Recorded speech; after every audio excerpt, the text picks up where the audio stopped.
very dangerous day for the rest of the field to see Kyle Larson starting to manage a car in a situation that's not fast, not tear up his car, not make a mistake, and then win the race. To see that performance, that could be dangerous as we go forward.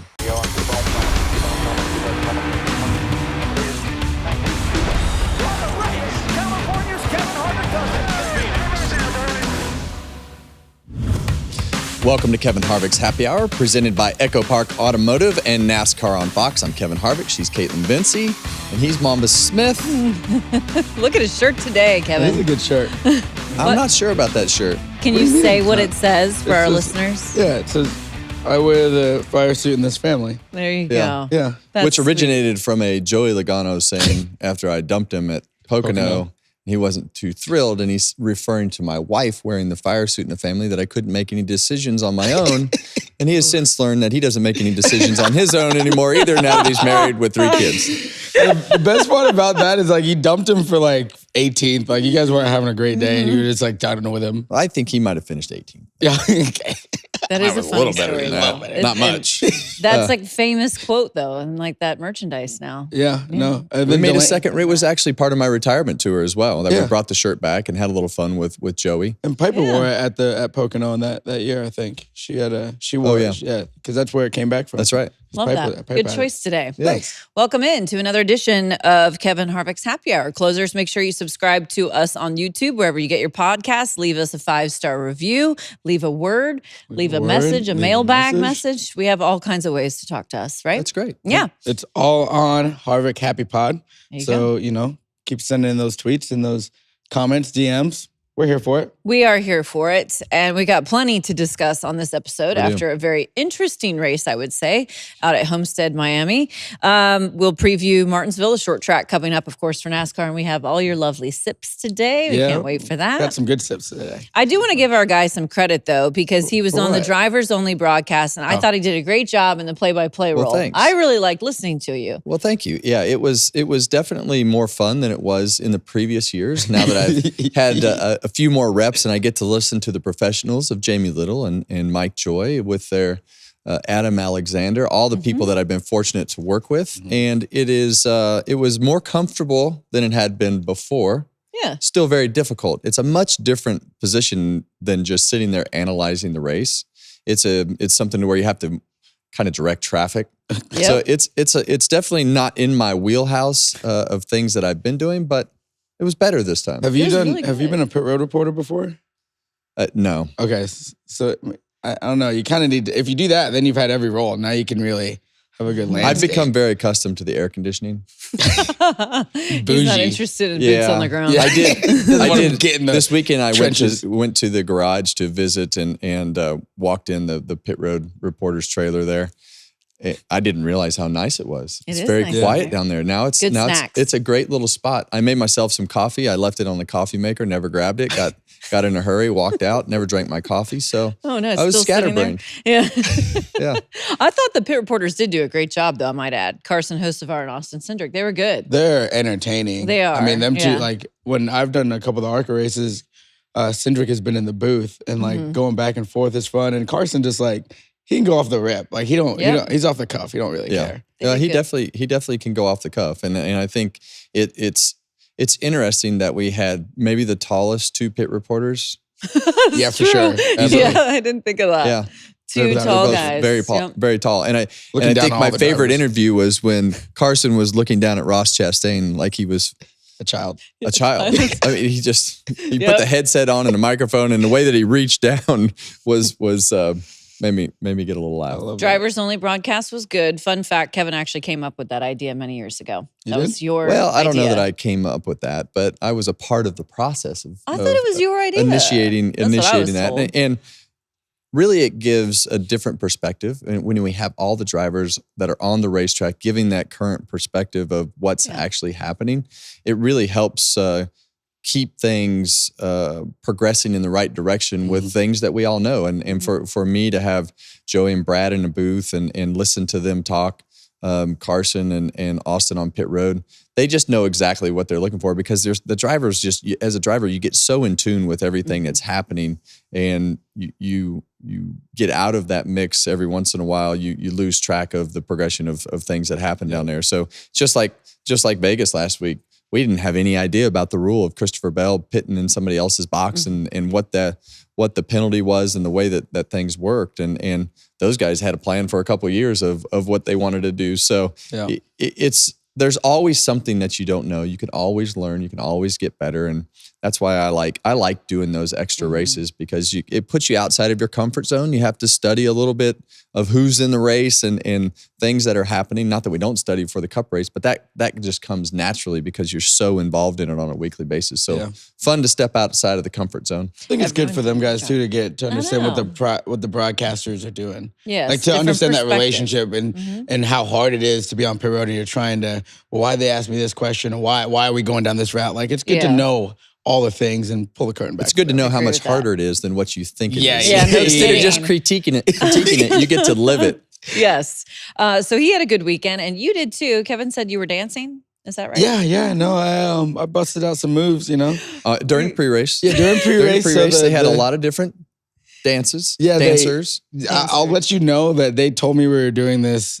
I got to the track at like 8. We did rehearsal for this whole thing. Yeah. There was like 4 different segments. We have never done it like that before. Oh, wow. We had 2 different sets of dancers.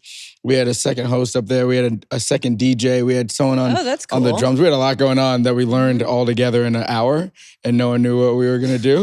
And I'm like, guys, it's okay. Only we know what it's supposed to look like. No one else knows. So if we mess up, it's fine. And I didn't know I was going to do that dance, and I just said, I'll follow you. And so I did my best, and it looked okay. Yeah, good job. It was fine. For Lottie's group. You just were in costume. Going on. Yeah, I wasn't in costume. I didn't need to be in costume. Were those butterflies? Were they dressed as butterflies? I don't know. They had wings, and they were angels, Kev. Angels. Okay. Were they skimpy outfits? Oh, yeah. Oh, okay. They were. He'd have looked good, and he would have fit the outfit well. It would have been better than my Easter Bunny costume from last year, I'll tell you that. That's right. Ooh, Easter's coming up again, by the way. Well, really broke it down for everybody. It was fun. Oh, good. I'm glad you guys had a good weekend. And you know who else did? Was Kyle Larson. Well, kind of. Because this was a hard-fought win for him. And he said after the fact, he was proud of himself. I don't know if I've ever heard him say that in a post-race interview of the job that he was able to do. Because he said, we qualified not great. The car had damage. He really had to race very aggressively to make this happen, but he did. Yeah, on Sunday. And when you look at this win for Kyle Larson, this is a dangerous win for the rest of the field. I feel like Kyle really balanced not having the best car, being aggressive 2 inches or on the wall, in his case, all day, managed traffic, managed a pit road incident, damage to the car. And these are the types of days that could really put Kyle Larson in the thought process of being in a position to win on days when he doesn't have the best car. Mm-hmm. And this was one of those days where he just grounded out. And by the end of the race, had the 12 car, who I thought was the fastest car, out of the race. We had a couple other cars that didn't really kind of perform like we thought, Reddick being one of them. And he wound up in a position to where it was the longest run at the end of the race. His strength was up against the wall, as we always know. And it put Alex Bowman in a position to where he needed to get up in Larson's line to protect. And when you don't run that line all day, you can't just go up there and be that fast right off the bat. Wound up putting pressure on Alex. He got in the fence and made an easy pass for Larson. So very dangerous day for the rest of the field to see Kyle Larson starting to manage a car in a situation that's not fast, not tear up his car, not make a mistake, and then win the race. That to me is something that we haven't seen Kyle Larson do a lot. We think of him, and I think he thought he would go to Homestead and probably be in a position to be one of the dominant cars. Never the case all day. So to see that performance, that could be dangerous as we go forward. Yeah, I mean, I feel like typically he wins when his car is the fastest. It's very rare that he wins when the car isn't, but then he also loses them when the car is the fastest because he knows his car is the fastest. And he tries to do some things maybe a little too much, trying to make sure that he wins the race. And this, to your point, this is a dangerous win because now he's figuring out how to win in different ways. The team had a full day. They did everything they were supposed to do all day long, and they executed, which is what Cliff Daniels, his crew chief, always, pounds into their heads. We got to execute and be perfect, and they haven't been. But when they do what they're supposed to do, he is undoubtedly the best driver on the planet. Yes, he is. And you saw it on Friday night. He messed up in the truck race, spins out late. I'm like, oh, there's no way. And that was unbelievable. Just rips through the field, and I'm like, oh my God, right? Got a little help with the 11 situation. But then then Saturday, dominating, everything going right. Caution was 7 to go. Someone jacks him up, doesn't win. So he could have won. He should have won. Could have won. The crazy part about Kyle Larson to me, he was visibly frustrated after the Xfinity race that he lost. He expected to win all 3 of those races. Like there's no doubt in my mind his mind that he shouldn't have won all 3 races. Mm-hmm. I think that the one of the best things that Kyle Larson does is he can set anything aside really quickly. And he just gets right back into, okay, how do I make this spectacular? And I tell Keelan this sometimes. If you want to be spectacular, do things that people don't expect you to do. And that is one of those moments where Kyle Larson came back from the back of the pack in that truck race, wound up at the front, wound up with Corey Heim having trouble with his engine shutting off. And next thing you know, it's like, oh, wow. I made spectacular moves on the restart. I made spectacular moves up against the fence. And that's what fans love to see. That's a guy that just doesn't quit. There's a lot of guys that would have just shut down, made a couple dive bomb moves on the restart, but he was very methodical about not giving up, making spectacular moves to make big chunks, but he's willing to take those risks, right? Like he's willing to put himself in a position to where taking those risks might result in him hitting the fence or crashing or something along those lines. And I feel like that really plays to, especially at a place like Homestead, plays to his advantage. When you look back at practice, banging off the wall, all practice long, making long runs, banging the fence. Cliff's okay with that. His team's okay with that. And he's out there, I got to figure this out. I got to hear it. He said it on our pre-race. He's like, I need to hear the sound of the engine against the wall. I need to feel the car against the wall. He's really good at keeping the right rear against the wall and not grabbing the front a lot when it hits the rear and hits the front. Those guys are just, and his team is willing to let him take those risks in practice, and they're okay with those risks that result in a wreck every once in a while. But as Kyle starts to be able to manage that stuff better and better, and he can go out and he's making less and less mistakes because he knows the sound better, he knows the car better, he knows the feel better, and starts to minimize those mistakes because he's just going to naturally progress as well. Even as great as he is, there's always room to get better. But it is so impressive to see when he got behind and his ability to reset and just not let the highs be too high and the lows be too low, sleep on it, wake up the next morning like nothing happened, is a spectacular trait that a lot of people don't have. I'm going to tell you what else he has. He has a little bit of motivation. I think the Christopher Bell coming out this year and dominating races and winning on the dirt track when they're head-to-head, I think those things matter. And Kyle's like, he's a competitive guy, but he keeps it, here. But he doesn't, he hears it. He hears what everyone says about him choking away races. He had a quote about it. So don't pull on Superman's cape. Because he'll show up. And both of those guys, they're streaky. But if either one of them figures out, and we've seen it from Bell, right? Won 3 races, last 2 have not been great. Mistakes spun out this week, not very good at Vegas, mistakes. And that's going to happen in the next gen car. I mean, we're going to see mistakes all over the board. But whoever figures that out first, how to do that the whole season, and be able to show up every week and keep that same level of intensity. It's not that they're not intense, but that same level of focus and details to go along with managing good cars and bad cars and leading races and coming from behind, all those things all year long and minimizing those mistakes. That's the first one that gets to greatness. Yep. Kyle Larson, we would consider already at greatness, but how do you manage that all year and capitalize on it with a championship at the end of the year and not have those lulls in the summer or at some point during the season. Yep. Kyle Larson saying after the race, a lot of gritty hard work went into getting that win. And props to our guy who predicted that Kyle Larson would win. So you did well really by went that. Out on a limb on that one. You know. Now, but for you too, I want to talk about Bubba Wallace, who finished third. That was your pick to win in Miami. Also very complimentary of his team after the race. Said the pit crew's been great and just all of the things they've been doing behind the scenes to get that team to a better place. And it seems like it is starting to show. Yeah, I see a little of the same things I saw with Ryan when he started to make those steps towards becoming a champion in Bubba. Like there's some things that maybe off the track or at home that have changed in a positive way, or some things have become clearer in what's really important to him.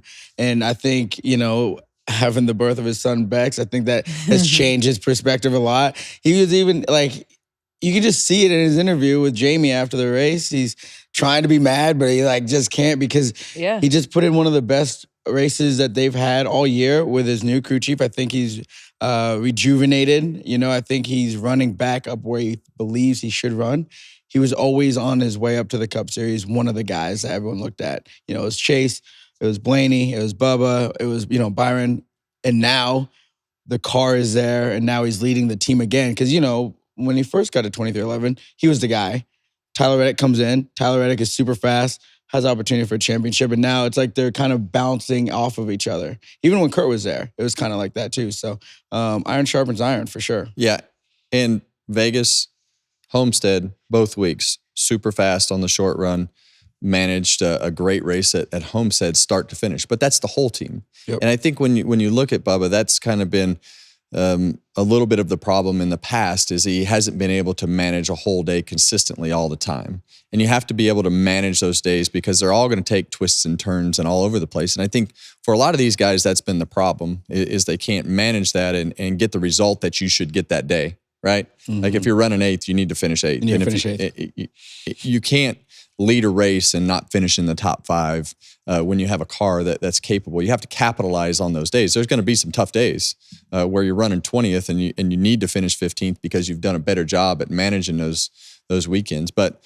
for Bubba, I think his team changes and his scenario have been really good. Mm-hmm. Very similar to what we see with Josh Berry. On the flip side, you see the 6 car of Brad Keselowski and the 54 car. Those situations haven't meshed like the 21 and 23 have on the other side of the fence. So we're really starting to see, we've been to enough racetracks now. We're going to a true short track this weekend at Martinsville.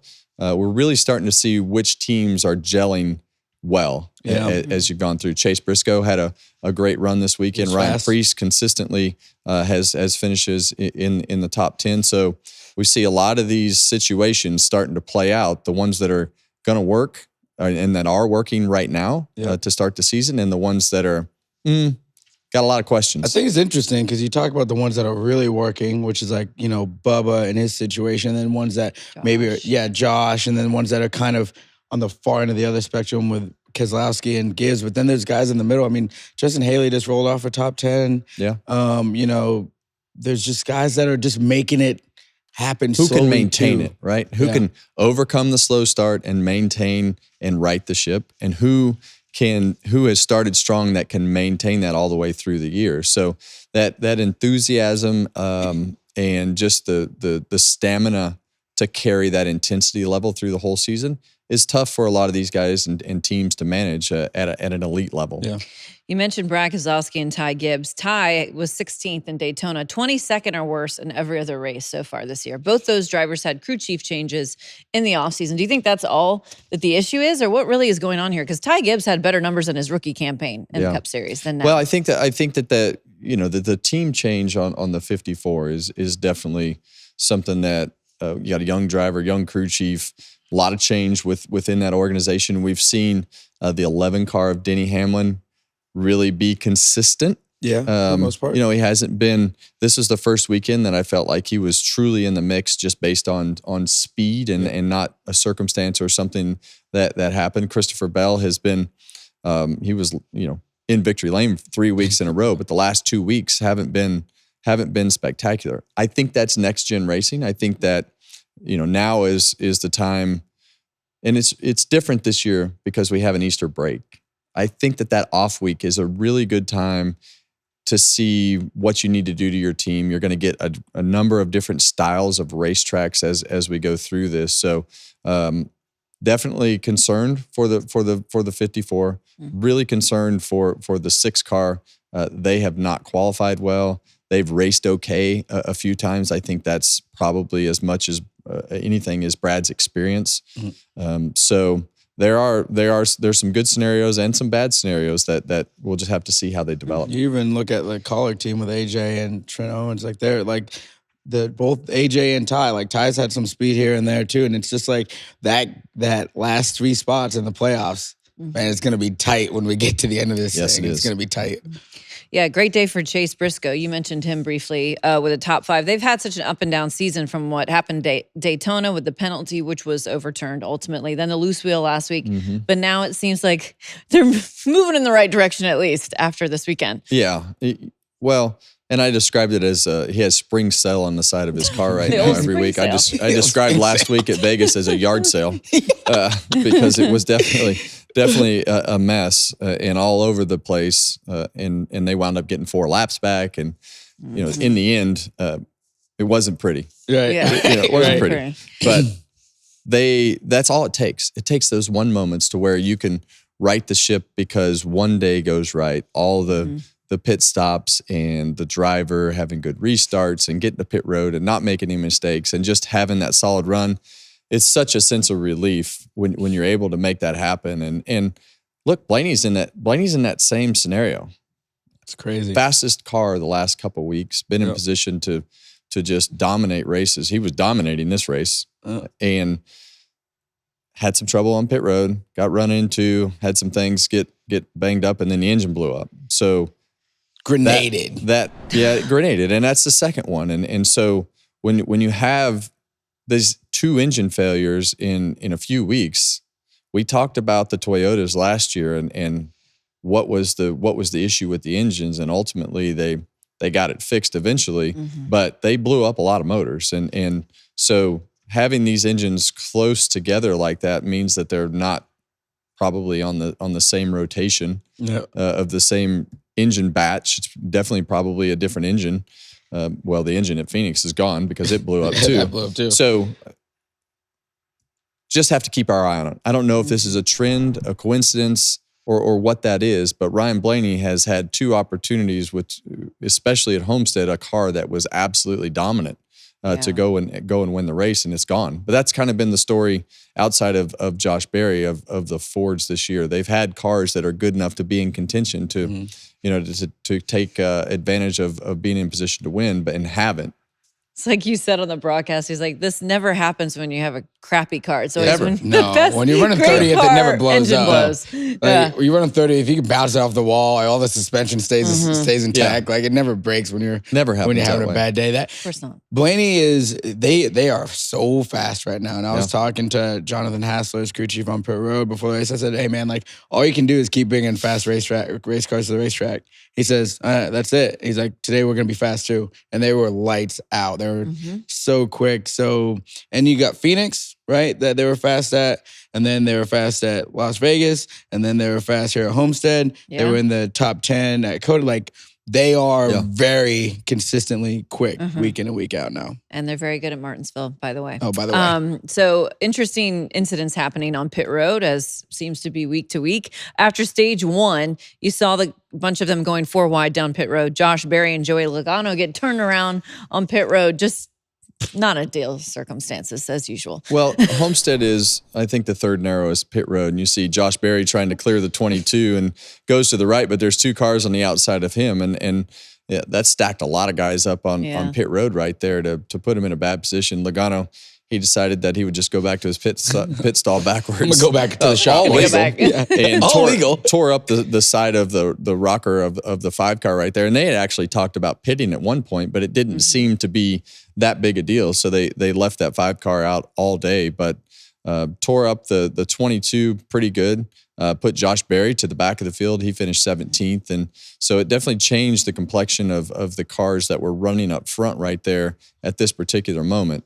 So it was, you see how narrow that pit road is right there. And with that wall on the outside, there's nowhere for that outside guy to go in the grass or something. It's kind of a deceptive pit road and racetrack because mile and a half, you think there's plenty of room, but then you talk about not having any grass, right? A lot of the racetracks, mile and a half, so we have grass out there, so you can kind of get out wherever you need to. But here, it's like being at Martinsville, and it gets tight really quickly. And that's also because those are two teammates essentially, right? The 22 and the 21. Like that's a tough deal when you're pitted with next to your teammate and stuff like that happens. Yep, no question about it. I know you referenced Christopher Bell, but we haven't seen that incident yet. This happened pretty early on, stage 1 with 10 to go. Just lost the rear of the car, right? Is that what you kind of saw there? Yeah, he got about 3/4 of the way around turn 4 there and just lost the back of the car. And so they were never really in the mix all weekend. We, based on his practice times and the things that we saw in practice, you see him turning around all by himself right there. But never really looked that strong in practice. We interviewed him after practice, and he talked about his car and how they were working on the short run speed. Didn't really worry about the long runs, and that had worked for them in the past. But especially after this spin, he had a little light contact with the wall, ran at the back of the field, midway through the field and back the rest of the day. So never in contention. That just shows you how fast that Cup racing can turn around. It can turn around in one moment, and you just don't know. And that's why it is so frustrating when you have cars like Blaney had. You're not going to have those cars all the time. I know he gets those cars a lot, and they're doing a really good job of putting fast cars on the racetrack, but they're not going to all be that dominant. Yeah. And when you don't have the opportunity to capitalize on those scenarios, so frustrating. Yeah, we haven't really said his name much, but got to give some credit to Alex Bowman and what they did. You talk about the 20, working on their short run speed, and that worked in the past. I was talking to Alex and Blake, and they felt like they had short run speed, but they were worried about the long run.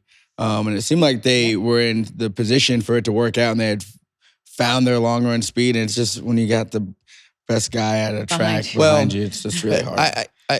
When I look back at practice and I talked about it earlier, Larson taking so much risk during practice, rubbing the wall and hitting the wall so hard during practice and just getting used to everything. There were a few guys that nobody did it at the level that Larson did from an aggression standpoint. But when you look at the end of that race, Bowman he's going to win races. He needs to quit beating himself up for sure over the things that he said after the race and getting the pressure put on him and screwing up in those moments. That's going to happen. But the thing that I would look back on it if I was him and say, okay, what could I have done different to put myself in a better spot at the end of that race? Well, you need to run against the wall higher, and practice is the time to do that. Make those mistakes during practice. Make those mistakes scuffing up against the wall.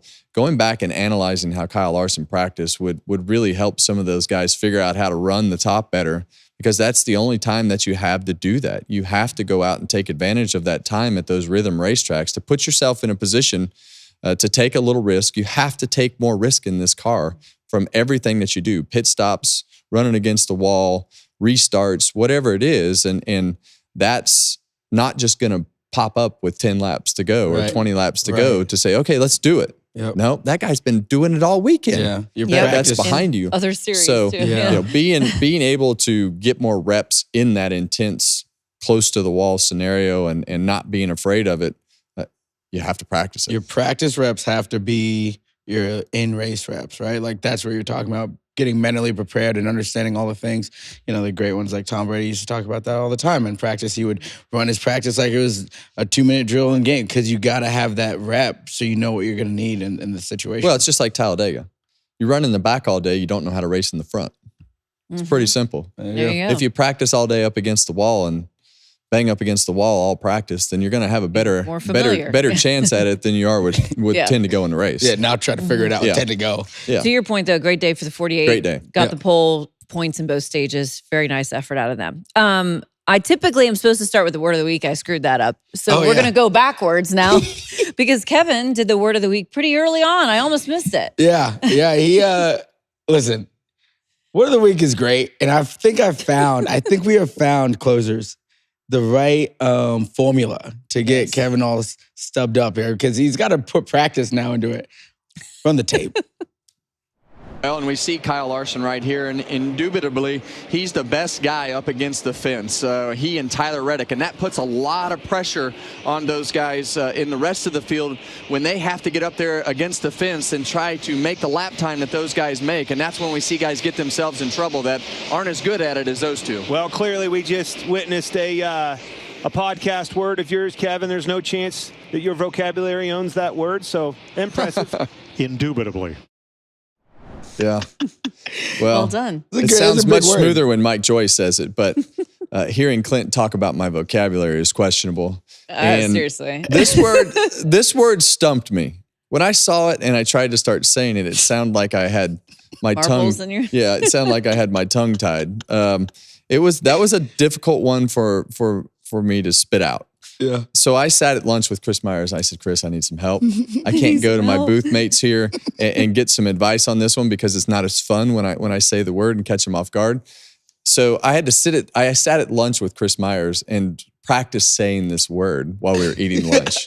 Otherwise, I would have been in big trouble. A lot of times I just go up there and wing it. Yeah. So this one was a tough one. I bet. I can't even say that word very well. That's so tough. How'd you get that one? I don't know. There's a movie that I like a lot as a kid, and they said it a lot in that movie, and I thought it was a great word. Oh, great word. That's one of my favorites so far this year. Good job. You got it out of the way early. Thanks. Well, if I didn't get it out of the way early, I was going to think about it the whole race, and I wasn't going to call the race very well. So I figured I better knock that out quick. Smart. Very smart. We can't wait to hear what word you come up with for Martinsville, which is where we are headed next. Short track race on tap for NASCAR. This is a very unique place. What kind of an event do you think we're in store for? Well, we've seen a lot of different things happen at Martinsville. And when I think Martinsville for me personally, I think, oh God, I got to go to Martinsville this weekend. Not one of my favorite racetracks. Great racetrack. Great for everything that we do. Just wasn't one that I personally was very good at. Yeah. So I was always happy when Martinsville was over. And if we had anything that was remotely close to a top 10 finish, it was like a victory. Why is that? It's just a place that I never found anything that worked well for me mentally to go fast there. We had several moments where we were, in a good position to run well, but just it's a really difficult place to understand how your car needs to drive in traffic. And every time that you go there, it seems like if you have a good practice, it's very questionable that you're going to have a good race with what's good in practice. You have to go off of your notes and the things that you have done in the past there.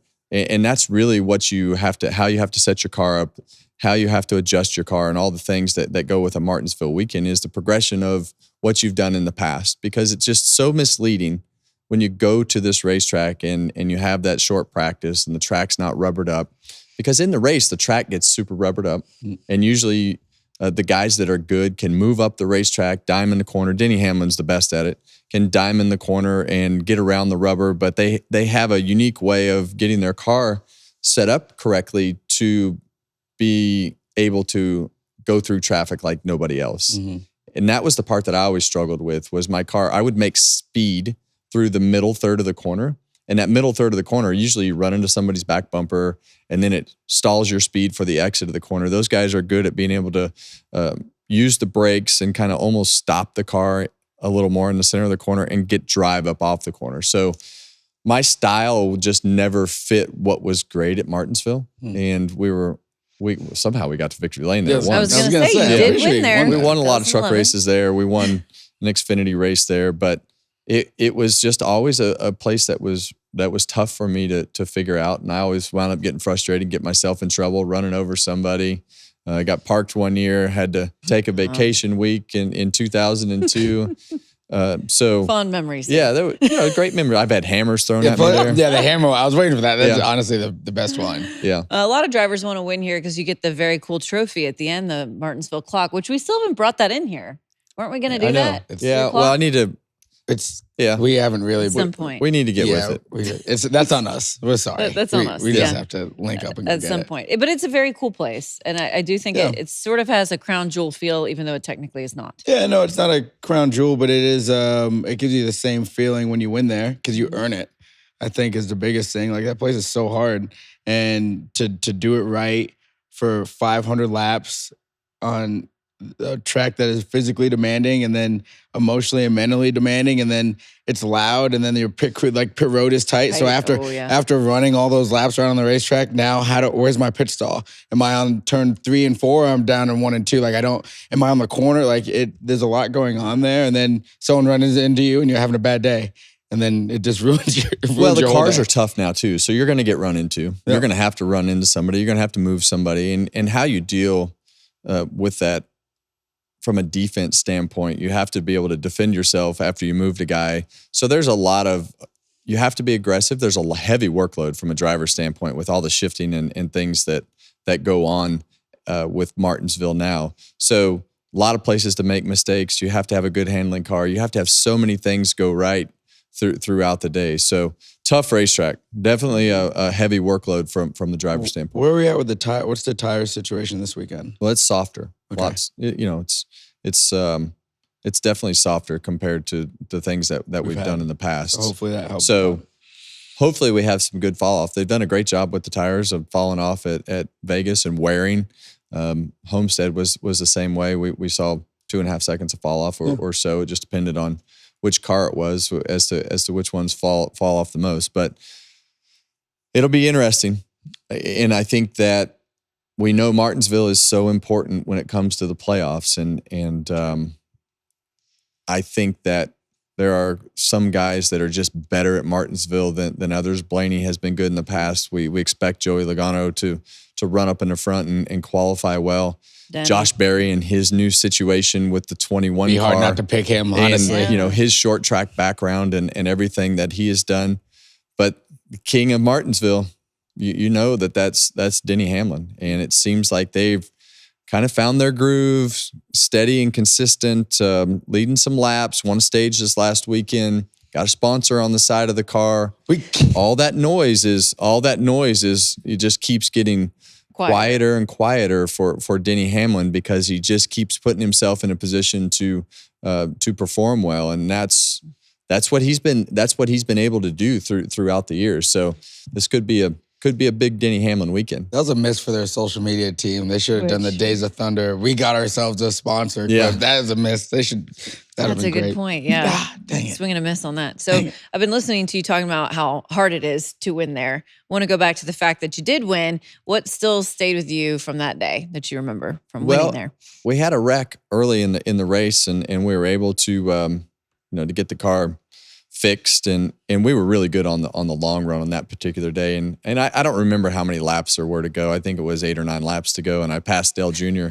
For the win. And that was always one of those scenarios that it was a lose-lose situation. It was great to win the race, but you were never going to be the hero of the moment because Dale was going to be the guy that everybody was rooting for. Security to leave without even wrecking him. And you didn't even do anything wrong. But I did get home that weekend. I got home that weekend, and there were people waiting at my front gate at my house because they were Dale Earnhardt fans, Junior fans, and just screaming and yelling at me as I went through the gate. That's awesome. Because wild. I got close to him, but I guess I got too close to him. But they were mad about any moment that he didn't win, and so you never knew what was going to be waiting for you on the other side of beating Dale Jr. on a particular weekend. But that weekend they were waiting at my front gate at my house for me. That's amazing. Wow. There you go. You'll have that. At the house that you're at right now? No.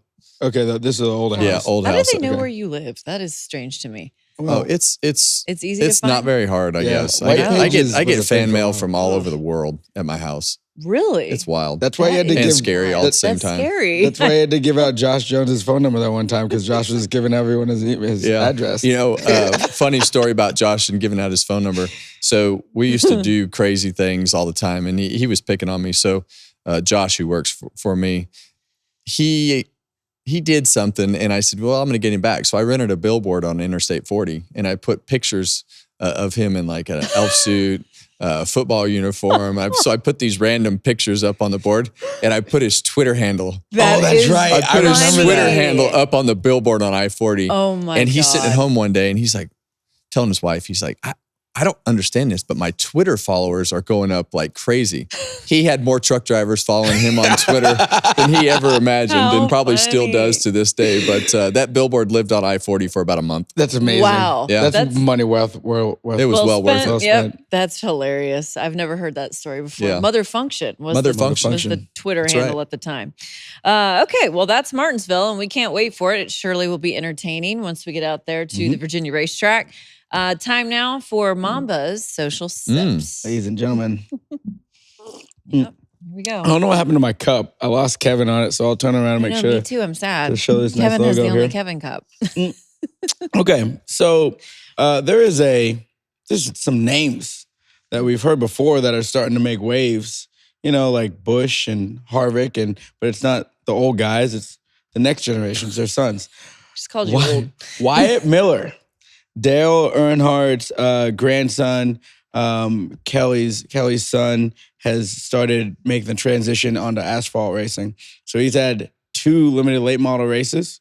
The first one, he almost put off the patented bump and run that his grandfather made happen. The second one, he was in the front, trying to hold off this number 5 Lee Falk car, and he did it in impressive fashion. Kevin, seeing these guys, like your son and Brexton and now Wyatt starting to make these jumps and being successful at it, that's got to be pretty cool. It is pretty cool. And, I know Kelly was in the grandstands. I saw a cool video of her.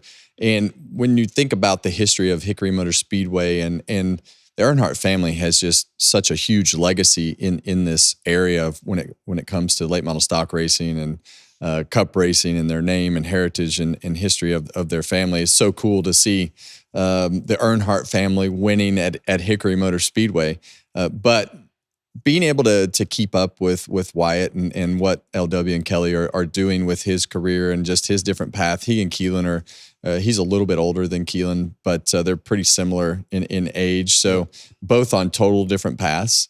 And Wyatt loves dirt racing, so he's going dirt late model racing. So it's fun to see him on the asphalt side, and hopefully having some success. He has a little more interest in staying on the asphalt, but he has this passion for racing on the dirt. So it's fun to watch their success and be able to listen to LW and Kelly talk about the kids as just kids, and then hear them talk about their progression as racers is fun to compare notes. KV, one thing about all of them that I listen to is when they have their interviews, whether it's Brexton, Keelan, Wyatt, they're all super well-spoken and smoking their There you go. Interviews. That makes the pit reporter's job easier. Yeah, that's right. They're already well trained up. They got it going. That's because your son's really good I'm at it sure too. that their moms are, just like Delana. Yeah, I'm sure. Hey, I'm not sure what you said right here, but that sounded terrible. Pretty blunt and straightforward with them. Yep. So now they get to figure out what their dads have gone through, listening to mom critique them for their whole career. There used to be a pageant mom's show. We should have a racer mom's show and follow these ladies around. We hear a lot of beeps. That would be amazing. There'd be a lot of beeps, a lot of wine. Yeah. A lot of beeps, a lot of wine. That'd actually be, I would tune into that. We're shifting gears now to our Fox counterparts on the IndyCar side. Yeah. So I had a different sip originally, but we found this late that I missed. Bobby P doing the work over at Thermal, Scotty Mack, and Devlin DiFrancesco, right? Got into it. Devlin DiFrancesco. There you go. Little Either way, altercation. Scotty Mack was upset because he felt like he got run off the racetrack. And he went over to tell him what he felt about it. And this video has more beeps in it than I think that Racer Mom Show would have. Kevin? The height differential is funny here. Yeah, well, he has to get back on his pit box to get at Scotty's height. I'm not sure where Devlin's from, but he looks like he's pretty emotional. Fired up. Yeah, he's fired up guy. Very passionate. Yeah. About what Walked happened. down into his pit stall and he was not happy. Like shaking. No, did you see how fast he comes out? He's in there. But Scotty doesn't care either. Scotty's a big guy. Scotty's an Aussie and he does not give a damn. You'll have this though. Hey, this is how it works in racing. Whether it's an Indy car or a stock car, everybody has this passion for racing. And that was one thing that I tell people all the time about iRacing. It may not be on the racetrack in real life, but it is the exact same. No matter what you race, whether it's iRacing, NASCAR, IndyCar, everybody cares about what they're doing, and it is intense to be good at it. And those are just two good old guys right there. Two good old boys. Yep. Two good old boys just not happy with each other. They needed some fenders, and it would have probably worked out a little better for them at the end. We're going to dive off into the mailbag here. This is also someone from Australia. James in Brisbane, Australia. Kevin, which driver do you wish you could have raced against, and what is your all-time favorite racetrack to drive? Well, the driver part is pretty easy. I went to RCR to race with the Big E, with Dale Sr., and that was the final piece of the puzzle that made my decision to go to RCR. I had a few different things that were happening at that point, and ultimately I wanted to be on the same team as Dale Earnhardt, and so I went to RCR, and everybody knows the story and the way that worked out. Never actually got to race against Dale, so to me that was one of the pieces of the puzzle that I never got to have play out. Mm. And what about your favorite track? I like the original Bristol. For whatever reason, before they redid Bristol, I was just really good at running the bottom of the racetrack and the way that you had to hook that apron and the yellow line and the way that the bumps were and everything that went with Bristol before they redid it. So it reminded me a lot of my hometown track at Mesa Marin, the way that you had to hook the apron and the things that you did with the car a lot faster at Bristol. But I think it had so much that was relevant to what I did at home. It was just one of the places that I thought was pretty cool and favorite place to probably drive. You're talking about the concrete version, not the asphalt version, right? Yeah. Okay. Yeah, the original concrete version. Yeah, you got some grades. I wasn't sure how far back we were going. Just want to make sure. I never raced on the asphalt. Okay. You're starting to get some wisdom in that your beard yourself, bud. I know. It's because I sit next to you so often. It matches your...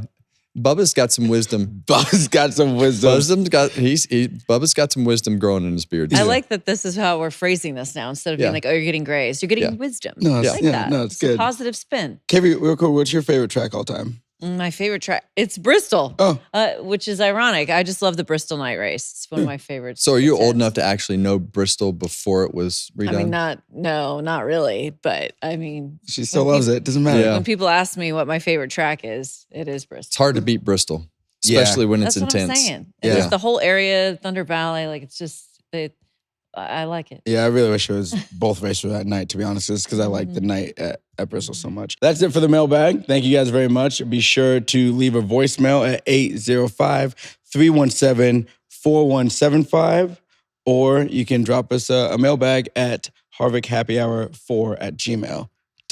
There you go. Great question this week from James in Australia. All right, so time now for our last call. Gambling problem? Call 1-800-GAMBLER. In New York, call 877-8-HOPE-NY or text HOPE-NY 467-369. In Connecticut, help is available for problem gambling. Call 888-789-7777 or visit ccpg.org. Please play responsibly. On behalf of Boot Hill Casino and Resort, Kansas, 21 plus age and eligibility varies by jurisdiction. Void in Ontario. New customers only. Bonus bets expire 168 hours after issuance. For additional terms and responsible gambling resources, see dkng.co/audio. NASCAR is not responsible for this promotion and used under license. And Kevin, before we get into our picks for this week, let's take a look at the best bet of the weekend, courtesy of DraftKings. Well, it was our winner again.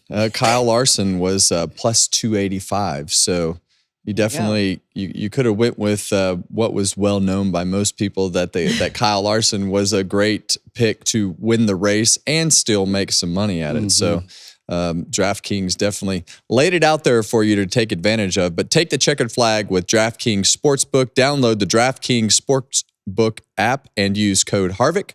That's code Harvick for new customers to get $200 in bonus bets when you bet just $5. Only on DraftKings, the crown is yours. There you go. And the crown was Kyle Larson's over the weekend. And I thought this was a pretty dang good burnout. I don't know what you'll say because I know you're a tough critic, but here it is. This is the 5 burnout. What do you say? Well, there's 2 layers to this burnout. There is 2 layers to it. That's the I don't know. This point. one was the whole front straightaway, which they had a really good crowd this weekend at the Miami race. And Kyle Larson did a burnout all the way down the front straightaway. Yeah. And then he got to the end of the front straightaway and turned around. So he was definitely committed to and excited. I mean, I think this probably shows some of his excitement and how durable the Goodyear tires are on the back of the car, because he definitely burned it down the front straightaway, and then he parked it to the fence right there and burned the freaking back tires off of the car at the start-finish line. So Kyle Larson's burnout, I'm going to give it, it's not quite what Chase Elliott did. Chase is a 10, 9 but I love the fact that he destroyed something. Okay. So that really adds another layer for me. When you blow the back tires off of that car, it definitely adds another layer. Good thing you never drove for the Wood Brothers, because they would be mad at you for destroying their race car after a victory. So we're understanding that destruction plays into the points. Is definitely key. Okay, so what's he get? A good grade. So if we gave Chase Elliott, what do we give him? You basically gave him a 10. Okay, so we're going to give this a 9.5. Oh, wow, 9.5. Yeah. All right, we're going to give this a 9.5 because it was a lot of different elements to the burnout, but the destruction at the end is key. There you go. There's a lot of smoke for that too. It was just like everywhere. So yep. Good job out of Kyle Larson, and good job out of Kevin Harvick picking the winner. He is increasing his lead. Starting to get a little wider here, guys. Standing. Well, he's at 29. Yeah. I'm at 18. Mamba's at 15. And who'd you pick this week, Mamba? I picked Bubba this past week. Oh, you did? Yep. Well, at least you got some points. Good. Yeah. I got a lot of points. Who was your pick? Mine was Reddick, which that was it was average. Disappointing for It was me. below average for the expectations. Yeah. Yes. But I would agree with you. I thought that would be a great pick, but definitely enjoy seeing my name on top of the standings. Of course you do. Gives me great satisfaction. Yeah. Great satisfaction. But you know what gives me satisfaction is now I'm starting to turn the corner here. I've had a lot of speed in my picks. You have. You know, No. I don't think your corners. I think your corners headed to a dead end. Dang. There you go. He thinks I'm losing corner speed. I does. think I'm going to roll the top right around him. Just watch out. Okay. So it resets for the playoffs, just like everything else. So how are we going to pick this week? What do you mean? What order? I usually always let you go first. Okay. Well, I'm taking the 11. Good. I'm taking Denny All right, Hamlin. I think that this is his track. I think they have put themselves in a position to take advantage of the weekend, and this is the week that he goes to victory lane. I'm taking Ryan Blaney. He's won 2 of the last 3 races there. I think he'll have a little chip on the shoulder after the engine failure and be more motivated than he normally is. Got to keep the oil in the oil pan, and you'll be fine. Okay, RB, what you got? Listen, I think I know. I really wanted to go Chase. Because of what they did at the last one. But you know what? After watching the Bowman Gray and after his win at Las Vegas, and now we're back to another short track, let's go with it. Why not? Josh freaking Berry. I like that pick. I like that pick. Backyard of Wood Brothers. I think this is where he got his first Xfinity win, was Martinsville, and he's won the late model race, I'm quite sure, more than once. Like, let's go. It's definitely going to put you in a better position than you were with Burt Myers. That's right. You'll never live that one down. Yeah, we love Burt Myers. I love me some Burt Myers. We love Burt Myers.